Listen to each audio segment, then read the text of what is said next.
तो हम लोग का जो होना था वो माइक्रोब्स एंड ह्यूमन रिसर्च चल रहा था। तो इसमें सबसे पहले हम लोग को जो बात करनी थी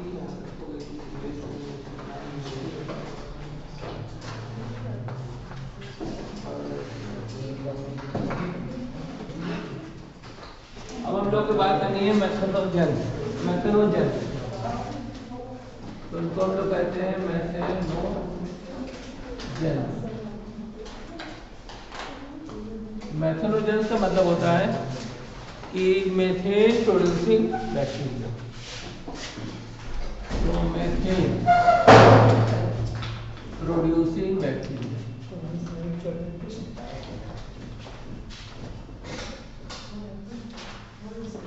मेथेन प्रोड्यूसिंग बैक्टीरिया कहते हैं इसको।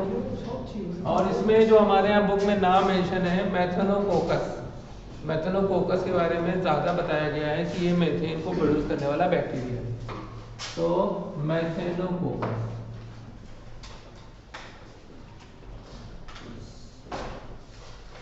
मैथनोकोकस is the methane producing bacteria.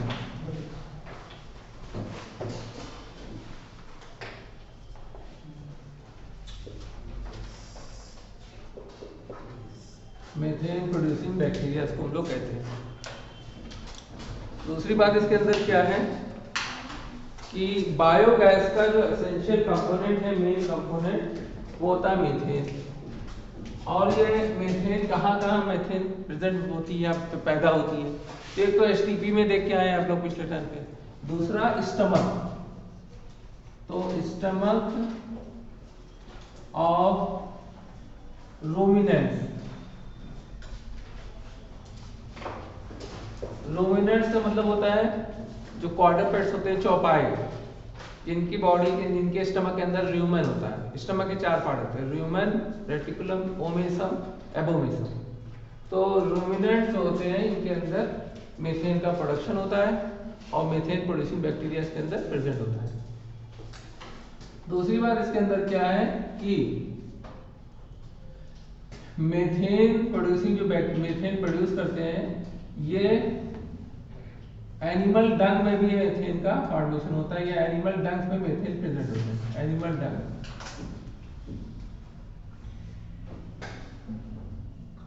Also have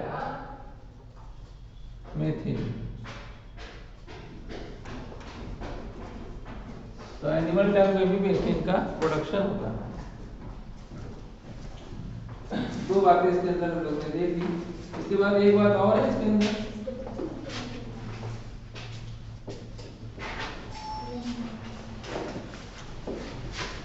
cellulose जो मटेरियल होता है वो फॉर्मेट होता है। तो सेलुलोज मटेरियल से फॉर्मेशन होता है। तो cellulose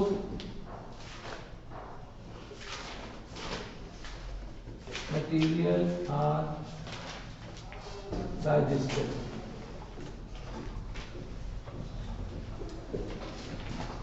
and form methane gas। Methane gas का इस तरीके से फॉर्मेशन होता है।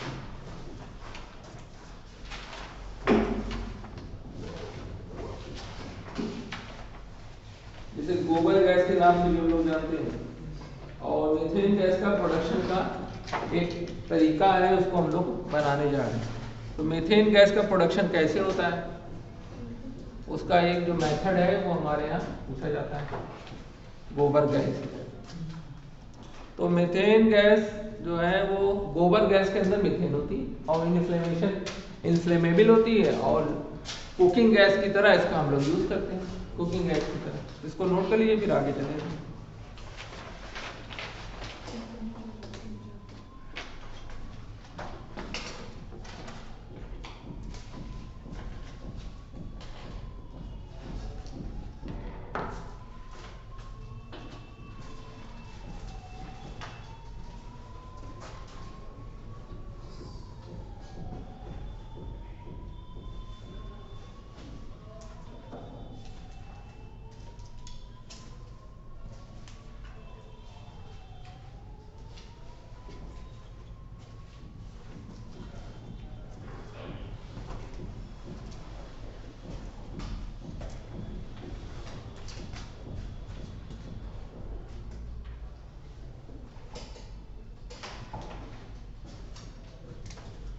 रूमिनेंट्स मतलब वही जो चौपाए होते हैं जिनके अंदर मीथेन का फॉर्मेशन होता है, जिनमें 4 स्टमक होता है, उनको रूमिनेंट्स कहते हैं। एनिमल डंग में इसकी बदबू आपको मिलती है, एनिमल डंग, एनिमल का जो वेस्ट मटीरियल होता है उसको कहते हैं एनिमल डंग।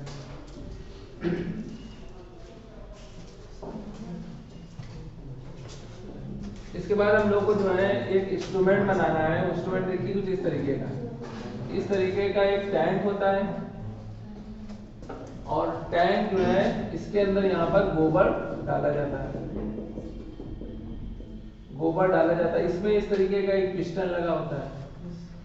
तो जब इसमें गोबर डाला जाता है तो इसमें मीथेन गैस बनती है, मीथेन गैस और H2S गैस और कार्बन डाइऑक्साइड गैस, 3 गैस के बारे में कहा जाता है। बायोगैस जो है, गोबर गैस, ये 3 गैस है, इनको हम लोग गोबर गैस के नाम से जानते हैं।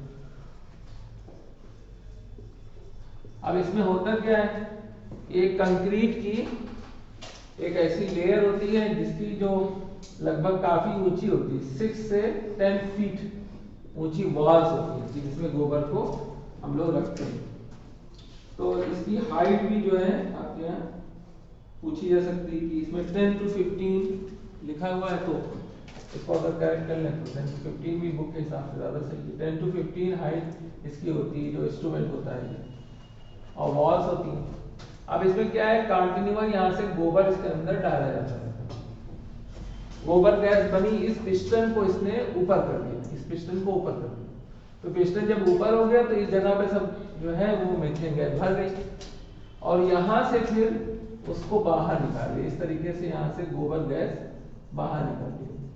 कोई बहुत स्पेशल टाइप का नहीं है, लेकिन इसमें गोबर का फर्मेंटेशन हुआ और गैस बनी, उसको यहाँ से ड्रेन कर लिया गया पाइप से और उसको जो है वो सप्लाई दे दिया गया। तो इस तरीके से बार बार गोबर डालना और बार बार इसको करना। कुछ दिनों बाद कुछ ऐसे हैं गोबर का जो पार्ट है जो फर्मेंट हो चुका होता है, इसमें से अब फिर से मीथेन गैस नहीं निकलती है तो उसको फिर हटा दिया जाता है। तो रूटीनली ये काम किया जाता है गोबर गैस का फॉर्मेशन। मध्य प्रदेश वगैरह में ये ज़्यादा यूज हो रहा है और वहाँ के लोग इसको ज़्यादा प्रेफर करते हैं। तो गोबर गैस में ज़्यादा कुछ था नहीं, तो इतना ही है तो गोबर गैस के बारे में। अब ये इंस्ट्रूमेंट है एक तरीके का प्लांट है, जैसे आप प्लांट है जो इसको करता है। तो इसको नोट कर लीजिए, ये गोबर गैस प्लांट के नाम से आप क्या पूछिए, गोबर गैस प्लांट, गोबर गैस प्लांट के बारे में। इसके बाद जो नई बात हमारी है that is the BT cotton. ये बहुत इंपॉर्टेंट है, पूरी बायोटेक में पूरा छाई हुई है। बीटी कॉटन क्या होती है, कैसे बनती है, ये पूरी बायोटेक में छाई हुई है। कैसे, इसको हमें देखना है। सर ये वीडियो अपलोड करेंगे यूट्यूब पे? हाँ सर वॉइस की क्वालिटी बहुत खराब है, माइक लिया नहीं था? माइक तो है अपन को यार, तो फिर इसमें कनेक्ट करिए। माइक लिया, माइक भी है ना, तार रहता है तो वो इधर उधर टहलो तो पैर से दबने लगता है। नहीं तो सर आवाज़ नहीं आती बिल्कुल। आवाज़ साफ नहीं आती? साफ तो आती है ना, देखा नहीं सर, और आज तो बिल्कुल नहीं आ रही। आप इधर बोल रहे थे धीरे धीरे, आज तो बिल्कुल नहीं। लंबी नहीं, वायर बहुत लंबा है, 10 मीटर का वायर है। सही तो बोया का जो होता है वो है, हम अब रखेंगे, लेकिन हमने सोचा इसमें माइक लगा हुआ है। उसमें नहीं आती वॉइस। चलो खैर, ये हम लोग बीटी कॉटन के बारे में बात करने जा रहे हैं। तो बीटी कॉटन क्या होता है, बीटी कॉटन ही मेन है समझो इसमें पूरे में। बीटी का मतलब होता है एक बैक्टीरिया का नाम है जिसे कहते हैं बैसिलस थुरिनजेनेसिस। तो बीटी फॉर बैसिलस थुरिनजेनेसिस।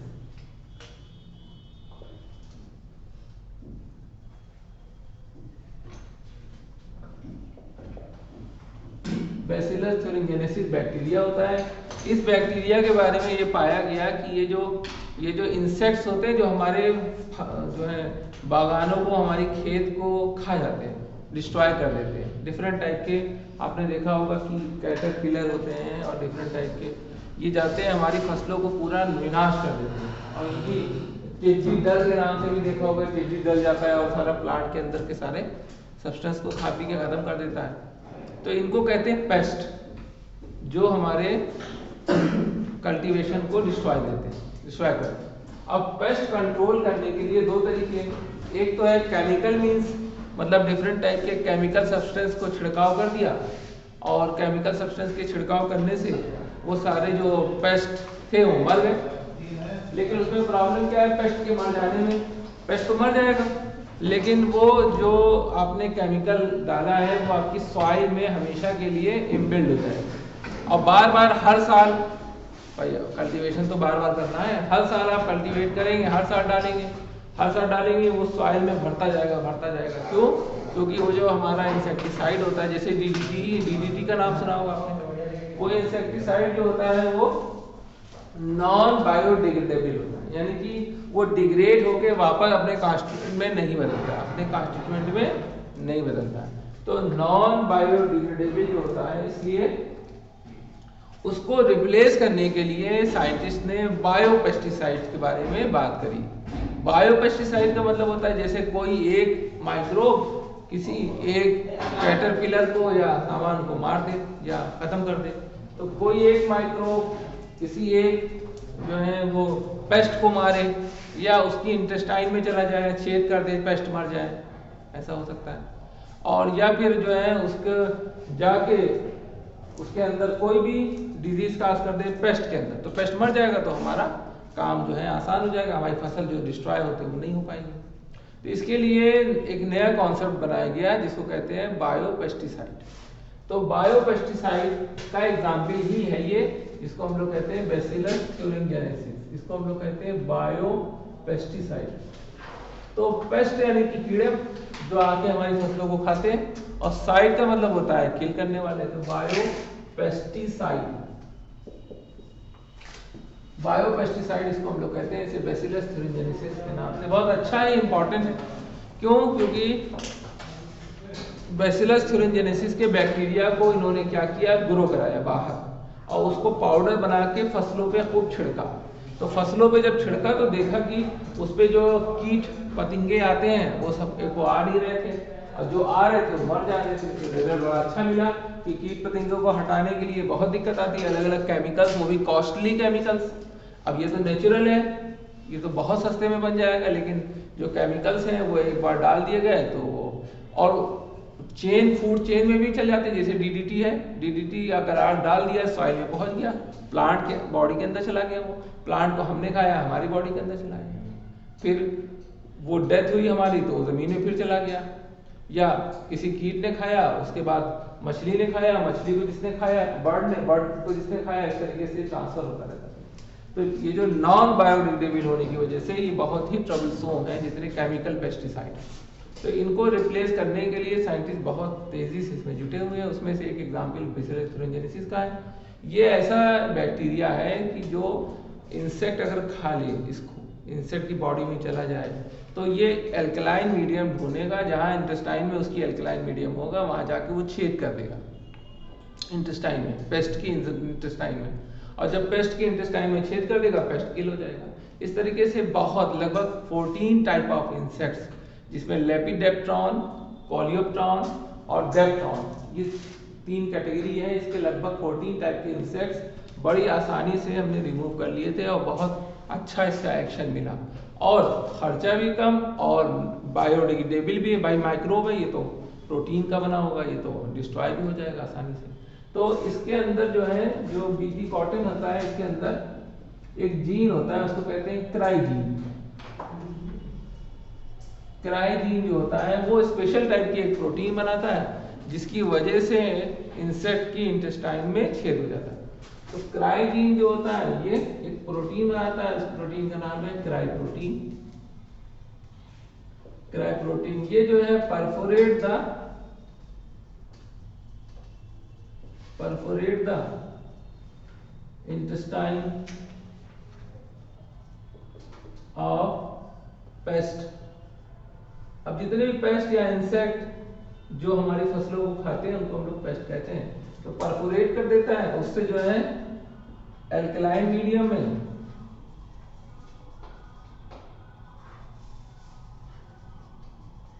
और जिससे किलिंग ऑफ जो है वो पेस्ट हो जाता है, किल द पेस्ट। तो ये इंपॉर्टेंट चीज़ है। तो अब साइंटिस्ट ने सोचा कि बार बार इसको छिड़कने से अच्छा है कि इसके जीन को देखें। तो बैक्टीरिया के ऊपर जब उन्होंने काम किया तो उन्होंने देखा कि एक जीन है उसके अंदर, क्राई जीन, उस जीन को उन्होंने वहाँ से निकाल लिया बैक्टीरिया के अंदर, और उस जीन को कॉटन में, कॉटन की फसल में उस जीन को यहाँ पे सपोज उन्होंने लगा दिया। अब कॉटन में लगा दिया और कॉटन को फिर से ग्रो कराया। तो अब देखा कि कॉटन जब ग्रो हो रहा है तो वो कॉटन के अंदर अपने अंदर इनहेरेंट पावर है कि वो कोई भी उससे पेस्ट को टच नहीं करता, तो वो कॉटन बची की बची रहती है। असल में कॉटन का क्या है कि कॉटन जो होता है वो 100% कार्बोहाइड्रेट होता है। हेलो, हाँ बताओ। हाँ हाँ, पेन ड्राइव तो होगी, लेकिन अच्छा, मतलब पेन ड्राइव ज़्यादा नहीं है, 2 GB 3 GB की हो, 2 GB। हाँ अच्छा, तो अच्छा, हार्ड डिस्क तो अलग नहीं है, वो वाली ले आए जो तुमको दिया था।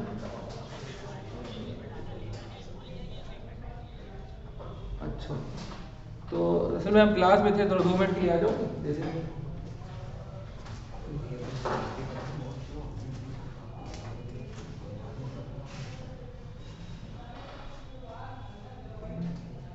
तो ये हमारी बात हो गई। तो किल द जो पेस्ट है इसको ये किल कर देगा, पेस्ट को ये किल कर देगा। तो इतनी सी बात इसके अंदर हम लोग को देखनी है। तो अब ये जो कॉटन का जो प्लांट बना, टोमेटो का प्लांट भी ऐसे बनाया गया, ऐसे डिफरेंट टाइप के वेजिटेबल्स का भी प्लांट बनाया गया जिसमें इस जीन को लगा दिया गया। अब जीन को सक्सेसफुली लगा देना ये बायोटेक का पार्ट है। सक्सेसफुली लगा दिया गया, अब वो जीन उसके अंदर प्रेजेंट हो गया। अब अगर उसके अंदर वो जीन प्रेजेंट है तो अब वो अब बार बार जीन भी नहीं लगाना है। अब जो कॉटन है उसे कहेंगे हम बीटी कॉटन। तो नॉर्मल कॉटन का सीड और एक होता है बीटी कॉटन का सीड। तो बीटी कॉटन का सीड मतलब जिसके अंदर बीटी यानी बैसिलस thuringiensis का जीन लगाया गया। बात समझे आपने? तो इस तरीके से जो है, हाँ, इस तरीके से हम जो है इसको यूज करते हैं। इसी तरीके से टोमेटो का प्लांट है और ढेर सारे प्लांट भी इससे ग्रो कराया गया है। 2 मिनट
तो बैसिलस थ्यूरिंजिनेसिस के बारे में थोड़ा सा आप लोग लिखिए।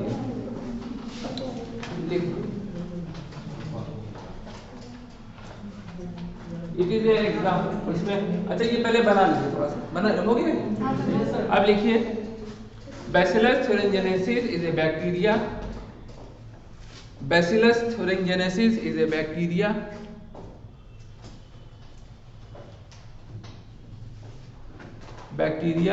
used as biopesticide,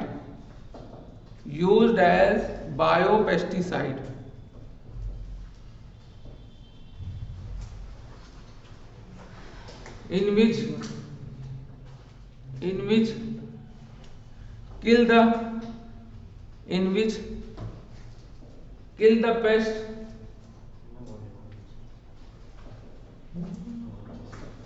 of wide range.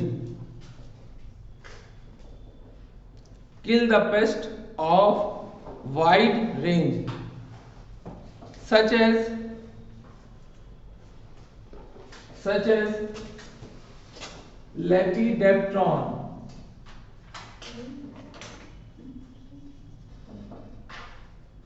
Lepidopteran, coleoptrans, and Lepidopterans, coleoptrans, etc. coleoptrans रहेगा,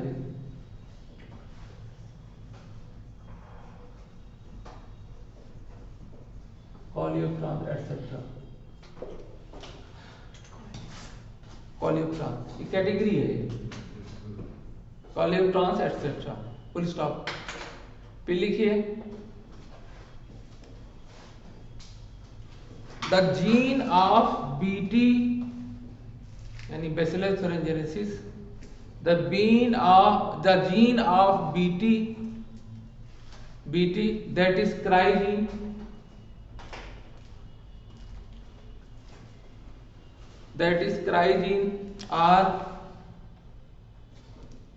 are introduced in the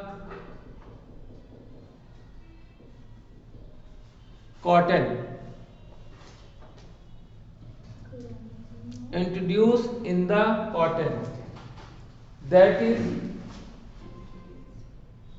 that is cryogene. Full stop. फिर लिखिए क्राइजीन फॉर्म क्रायोप्रोटीन,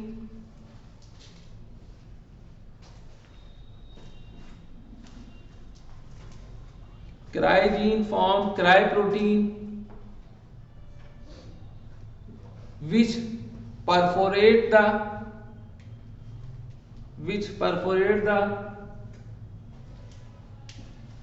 intestine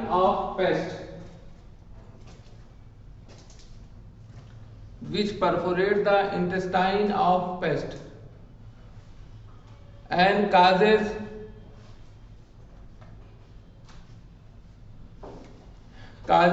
killing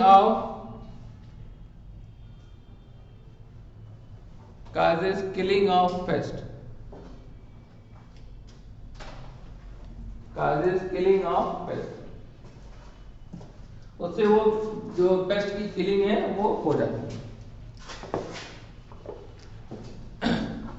फिर लिखिए, और अब ये तो बीटी कॉटन की बात होगी, और भी एग्जाम्पल है। और एग्जाम्पल क्या है, जैसे ट्राइकोडर्मा। अब ट्राइकोडर्मा हम लोग पढ़ के आए। ट्राइकोडर्मा पॉलीस्पोरम ये डिजीज काज करता है, रिंगवर्म वगैरह, लेकिन ये इसका कुछ यूजफुल पर्पज भी है। क्या कि ये इंसेक्ट को किल कर देता है, जो कीड़े मकोड़े पतंगे जो हमारी फसलों पे आते हैं उनको ये किल कर देता है। तो ये जो तरीका है, और किसी चीज को और हम लोगों को हार्म नहीं करता, ये बड़ा प्लस पॉइंट है कि ऐसा हो अगर हमने बीटी कॉटन छिड़का और वो हमारे इंटेस्टाइन में भी छेद कर दे रहा है या हमें कोई एलर्जी काज कर दे रहा है तो हमारे लिए नहीं ठीक है। वो केवल इंसेक्ट का दुश्मन है, इंसेक्ट के इंटेस्टाइन में जाएगा, अल्कलाइन मीडियम पाएगा, क्रायोप्रोटीन बनाएगा क्रिस्टल के फॉर्म में और उसमें जो है छेद कर देगा और इंटेस्टाइन के परफोरेशन से इंसेक्ट जो है किल हो जाएगा।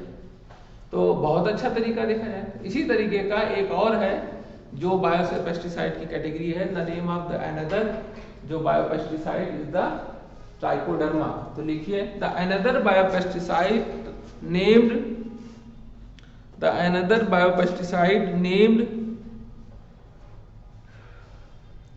Trichoderma which is a free living fungi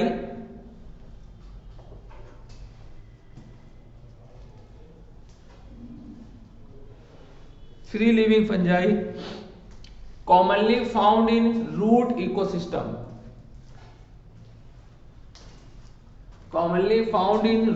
ecosystem, free living, क्या लिखा बोला मैं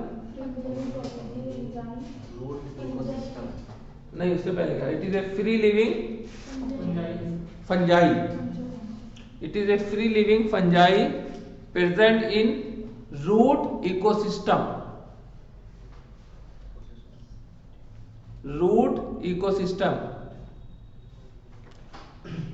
help in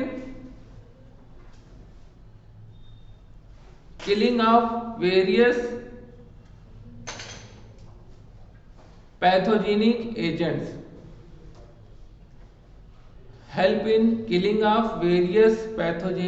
agents,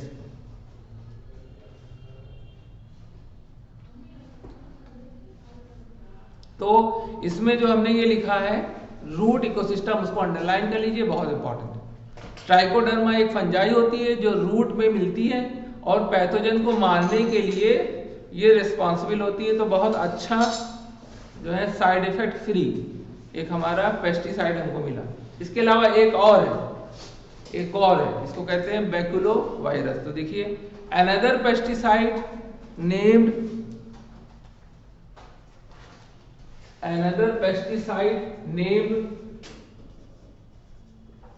बैकुलो virus,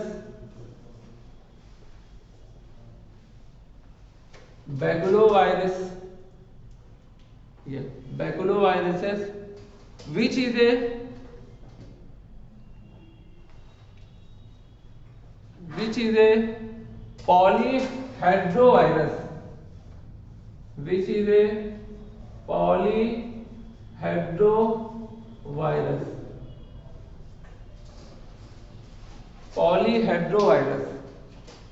used in narrow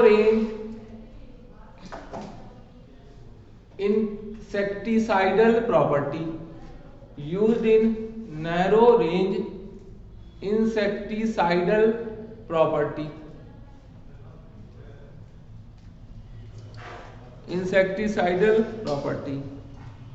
underline कर लीजिए। अंडरलाइन आपको करना है narrow range,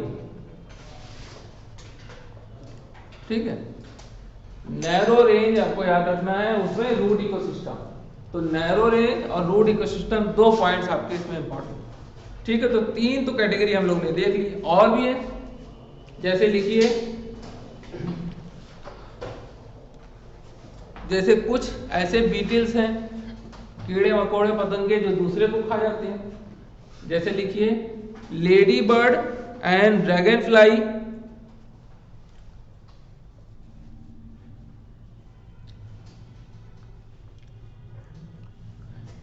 are used to ladybird and dragonfly, ladybird and dragonfly, ladybird and dragonfly are used to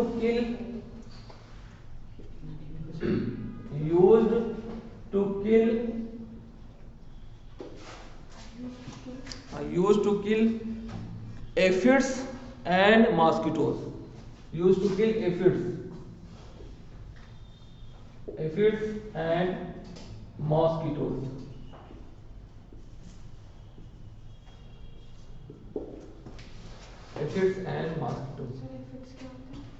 aphid भी छोटे छोटे कीड़े होते हैं जो स्टेम में बोर कर रहे थे। बोर मतलब छेद करते चले जाते, पूरा स्टेम हॉलो कर देते हैं, तो बहुत खतरनाक होते हैं। कॉर्न बोरर जैसे कहते हैं। ये सब अभी जो एक चैप्टर है इन्हेंसमेंट ऑफ प्लांट, जो हम लोग अभी इससे पहले था, उसमें ये सब दिया हुआ है। अब ये हम लोग जो यूज कर रहे हैं क्या क्या चीजें, इंसेक्ट, कीड़े मकोड़े, ऐसे जो हमारे पेस्टिसाइड को, पेस्ट को खा ले, खत्म कर दें। तो इससे जो है हमको इस प्रोसेस को कहते हैं हम लोग इंटीग्रेटेड पेस्ट मैनेजमेंट। तो ये जो अल्टरनेटिव मेथड है, बायो वाला जो मेथड है, इसको हम लोग कहते हैं इंटीग्रेटेड पेस्ट मैनेजमेंट। यानी पेस्ट की के अमाउंट को कंट्रोल करने के लिए एक नया तरीका हमने यूज किया। तो एक नेक्स्ट हेडिंग हमारी है, इसको लिखना है आपको IPM। IPM में आपको लिखना है इंटीग्रेटेड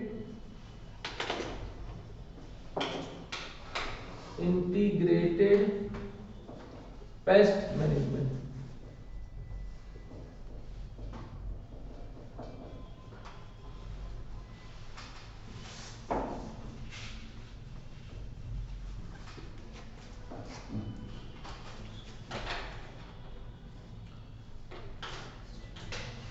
इंटीग्रेटेड पेस्ट मैनेजमेंट, ये हेडिंग है। इसमें लिखिए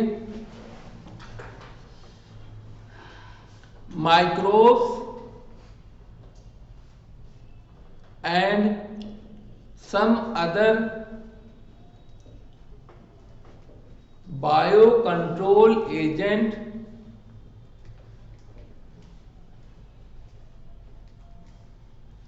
are used to kill harmful pests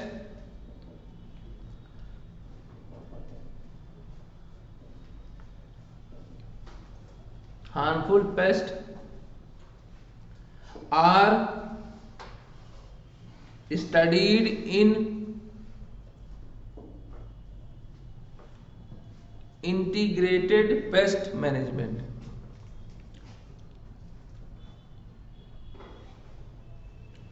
integrated pest management. तो इसको हम लोग इंटीग्रेटेड पेस्ट मैनेजमेंट में पढ़ते हैं, और ये ढेर सारे हम लोगों ने एग्जाम्पल इसके दे डाले। सब ये आपको अच्छे से याद रखना है। इसके बाद जो हमारा जो टॉपिक है वो है ऑर्गेनिक फार्मिंग। जैसे देसी खाद हम लोग गोबर को और जो प्लांट्स के कटे हुए हिस्से हैं, भूसे को, घर के जो वेजिटेबल्स के जो वेस्ट प्रोडक्ट्स हैं, उनको एक कंटेनर में गड्ढा खोद के उसमें रखते हैं। उस गड्ढे में जो है देसी खाद रहती है, उसमें जो केमिकल फर्टिलाइजर्स हैं, जो केमिकल फर्टिलाइजर्स हैं वो नहीं यूज होते हैं। तो उसको जो है हम लोग कहते हैं बायो फर्टिलाइजर की कैटेगरी में रखते हैं, या ऑर्गेनिक फार्मिंग। अब ये बायो फर्टिलाइजर, ऑर्गेनिक फार्मिंग आपके यहाँ पूछा जा चुका। लिखिए, हेडिंग डालना है आपको बायो फर्टिलाइजर। बायो फर्टिलाइजर,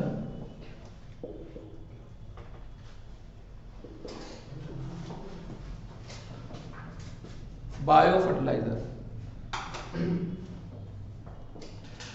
लिखिए,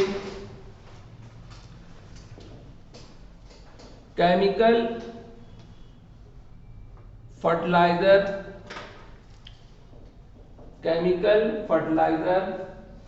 are non-biodegradable।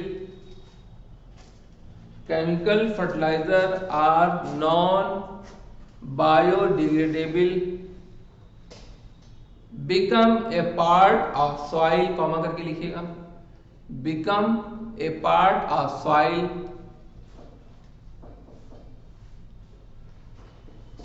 and pollute and pollute the soil,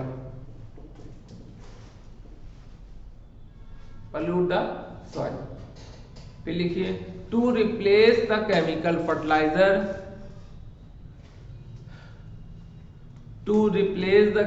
fertiliser,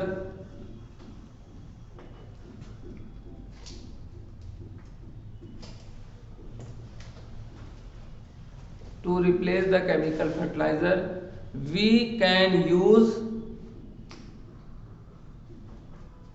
biofertilizer to increase the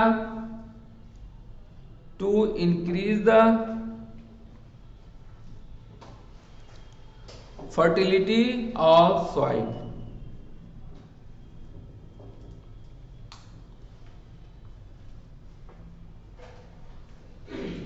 full stop, बस इतना होता है।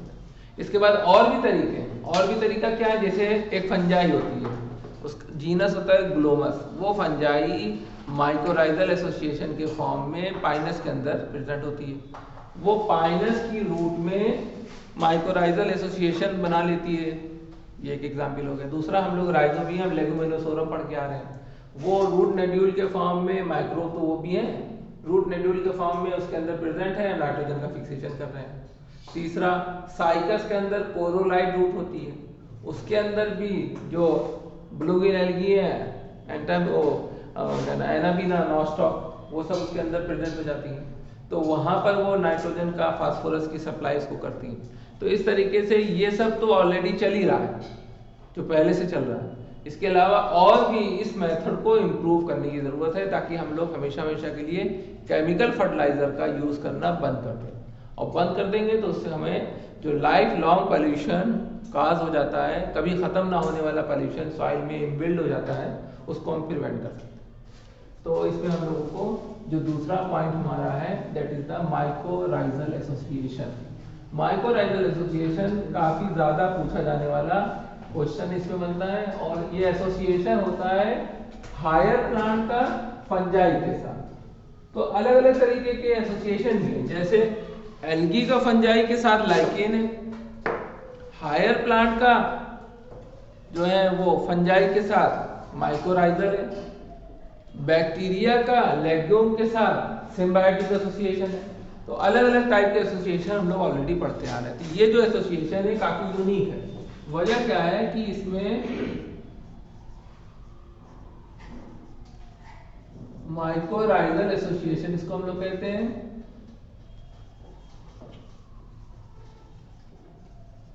इसमें fungi are associated with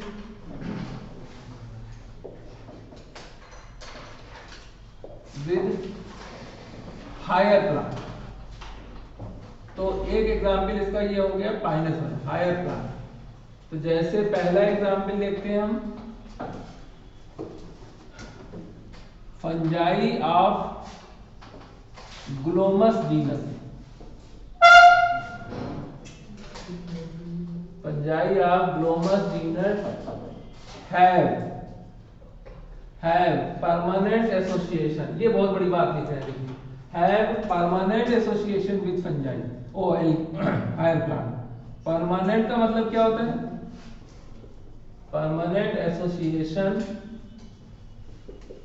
of, या विद कर सकते हैं आप, विद पाइनस। पाइनस के साथ जो एसोसिएशन होता है परमानेंट एसोसिएशन, यानी अगर ये एसोसिएशन खत्म हो गया तो पाइनस मर जाएगा। यानी माइकोराइजा ने अगर उसके साथ एसोसिएशन करना बंद कर दिया तो पाइनस इस धरती से ही खत्म हो जाएगा। तो ये परमानेंट, ये नीट का क्वेश्चन है, पिछले बार का क्वेश्चन है कि परमानेंटली ये ज्वाइन होता है। जैसे पाइनस की रूट सपोज, ये यहाँ पर ये देखिए माइकोराइजा की जो थ्रेड्स हैं ये इस तरीके से सॉइल से फास्फोरस मेनली और मिनरल वाटर तो है ही, तो मेनली फास्फोरस को, मिनरल वाटर को यहाँ से एब्जॉर्ब करके रूट को देते हैं। और एक और होते हैं, इसी के अंदर भी एक और होते हैं, इसे कहते हैं इंडोमाइकोराइजल एसोसिएशन। ये है एक्टोमाइकोराइजल एसोसिएशन। तो दोनों माइकोराइजल एसोसिएशन प्लांट को फास्फोरस की सप्लाई देते हैं।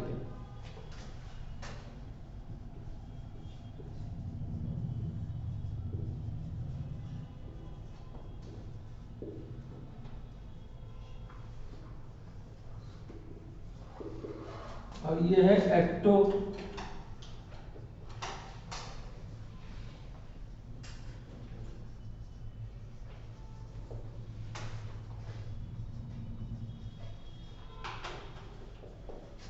एक्टोमाइकोराइजल एसोसिएशन, इंडोमाइकोराइजल। ये supply to the supplies phosphorus. अब देखिए फास्फोरस के अलावा भी चीजें हैं, फास्फोरस पूछी जाती है, फास्फोरस टू द पाइनस। उसके अलावा मिनरल और न्यूट्रिएंट भी सप्लाई करता है। रूट हेयर की तरह नहीं दिख रहा है, रूट हेयर की तरह दिखता है।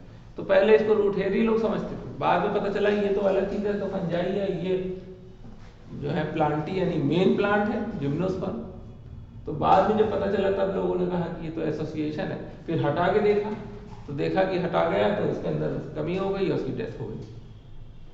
तो ऐसा एसोसिएशन जो परमानेंट हो उसको कहते हैं, उसके बिना वो रह ना पाए।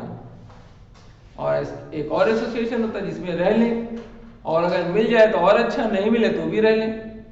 दो तरीके के एसोसिएशन, तो इसको कहते हैं माइकोराइजल एसोसिएशन।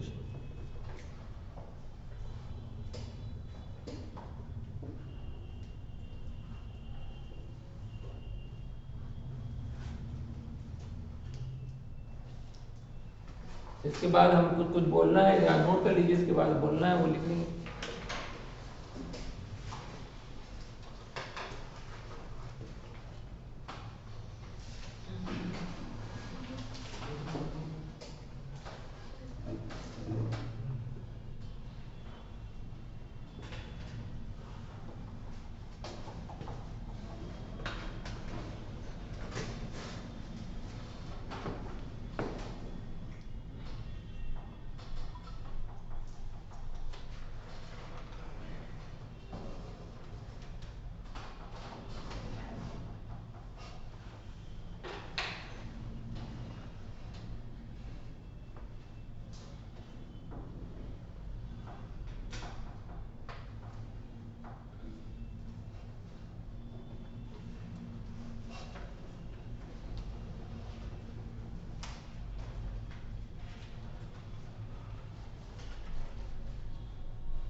इसमें लिखिए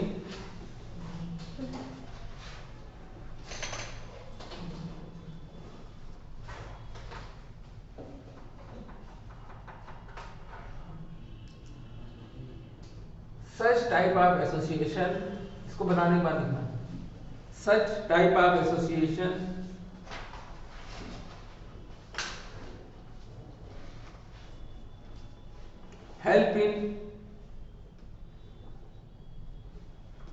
help in to provide resistance, help in to provide resistance from plant pathogen,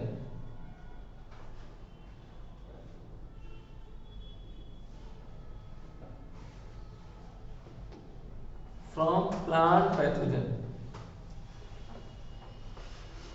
उसके बाद लिखिए cyanobacteria are cyanobacteria CYANO cyanobacteria are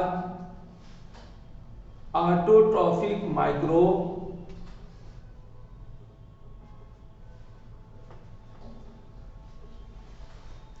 widely distributed in autotrophic microbe widely distributed in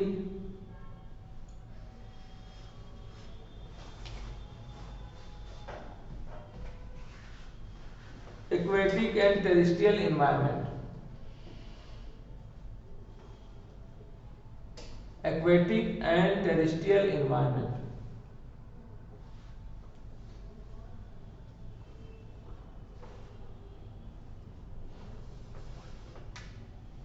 And can fix atmospheric nitrogen.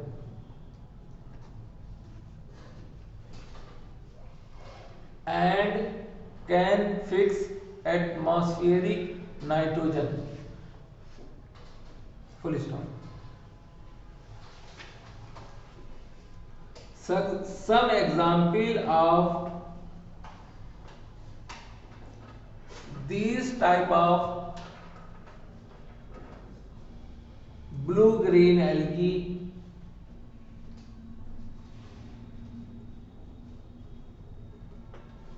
are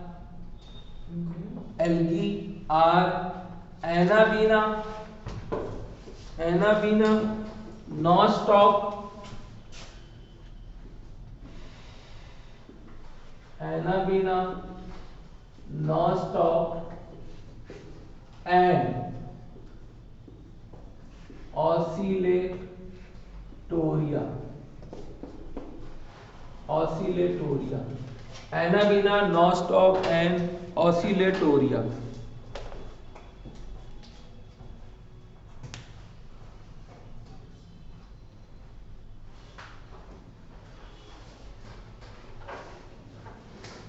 Used in paddy field.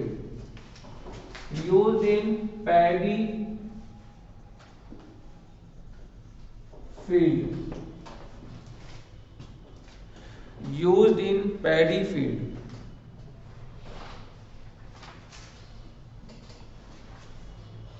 Used in paddy field. Paddy field मतलब rice field यानी कि चावल की खेती। इससे भी ये फायदा हुआ आपको। उसके बाद फिर जो है बायो फर्टिलाइजर कमर्शियली यूज भी हो सकते हैं फार्मर्स के लिए। तो ये चैप्टर इस तरीके से हमारा ये जो है फिनिश हो गया।